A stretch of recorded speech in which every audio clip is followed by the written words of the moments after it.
des hommes, l'époque de la Côte d'Ivoire émergente, ce serait votre époque, l'époque des jeunes. Et c'est la raison pour laquelle je vous demande de saisir cette opportunité-là, de profiter de cette vision du chef de l'État. Et c'est au nom de cette vision qu'il a mis la jeunesse au centre de ses priorités. Et il le dit tous les jours. Il dit les jeunes sont ma priorité. Et c'est la raison pour laquelle aussi, il essaie de créer un environnement avec le Premier ministre et l'ensemble du gouvernement pour que justement, il puisse atteindre cet objectif-là.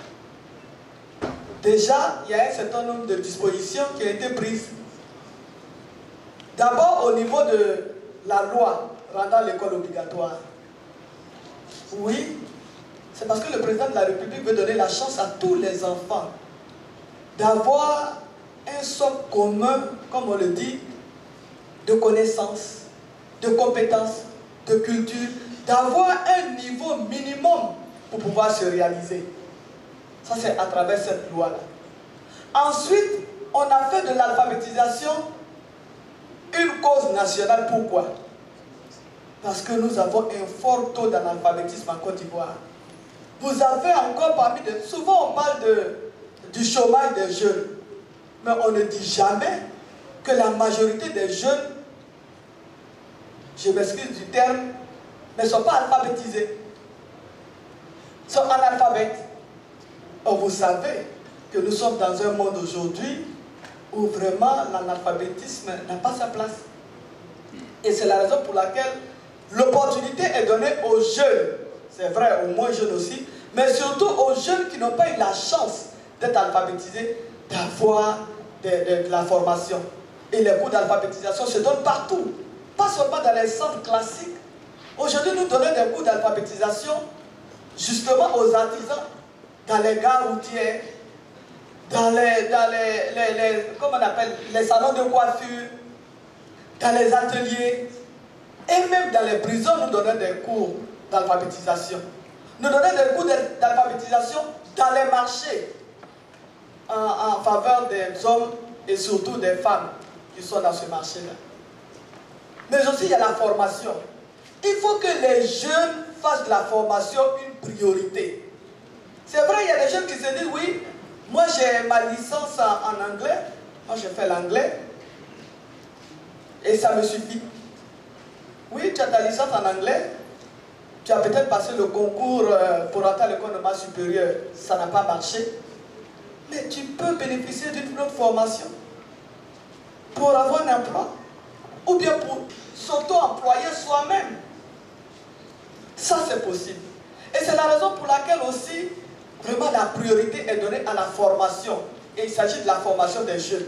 Tout à l'heure, je vous ai parlé de la réforme en ce qui concerne l'enseignement technique et la formation professionnelle pour adapter justement la formation, comme je l'ai dit, aux besoins du marché du travail. Mais aujourd'hui, il y a beaucoup de centres de formation qui sont créés. Il y a des lycées professionnels qui sont créés. Mais il faut savoir que nous avons plusieurs types de formation. Il y a la formation diplômante, comme vous le savez, pour avoir un BTS, avoir un CAP, un BT, etc.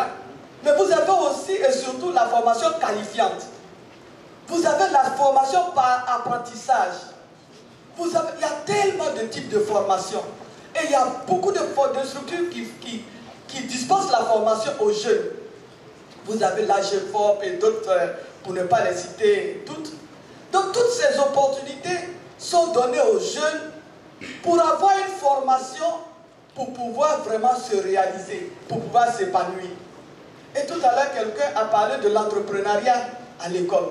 Je vous l'ai dit, depuis maintenant 4 ans, peut-être que c'est une question de communication, sinon depuis 4 ans, nous avons un programme d'entrepreneuriat à l'école. Je vous dis, nous venons d'organiser ce matin, nous avons commencé ce matin, l'organisation du Forum national de l'entrepreneuriat en milieu scolaire. Et vous allez voir, ce sont plus de 10 000 écoles qui sont dans ce programme-là. Donc ce sont des milliers d'enfants qui bénéficient de ce programme. Pourquoi?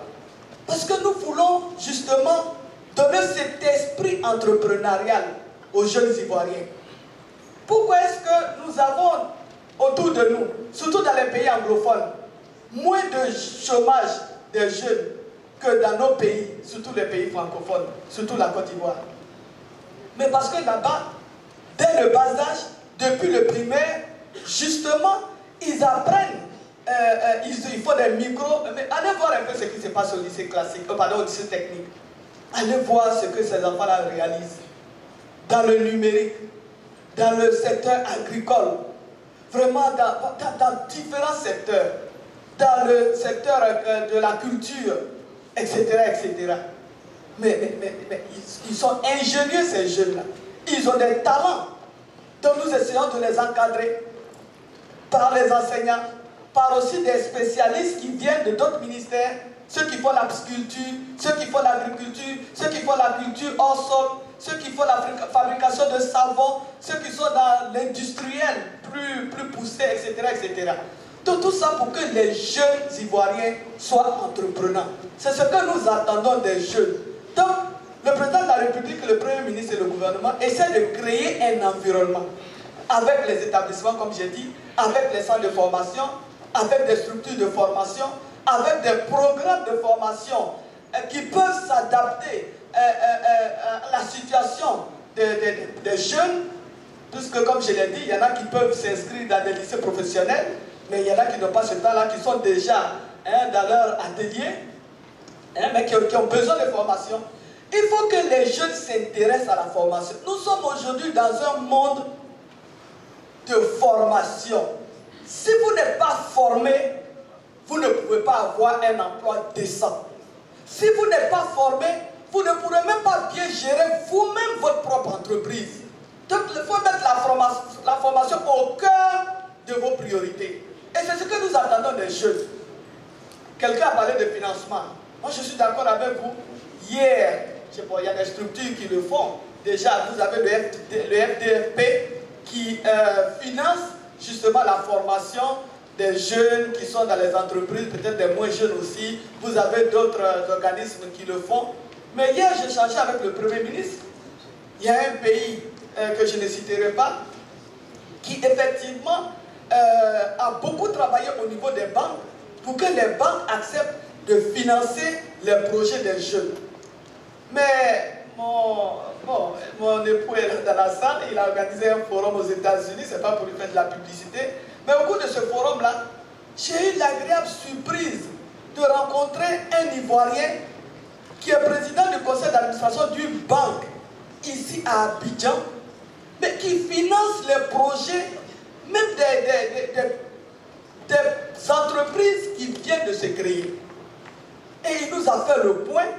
Ceux qui sont intéressés tout à l'heure, je pourrais même donner le nom de cette banque et le nom de ce PCA.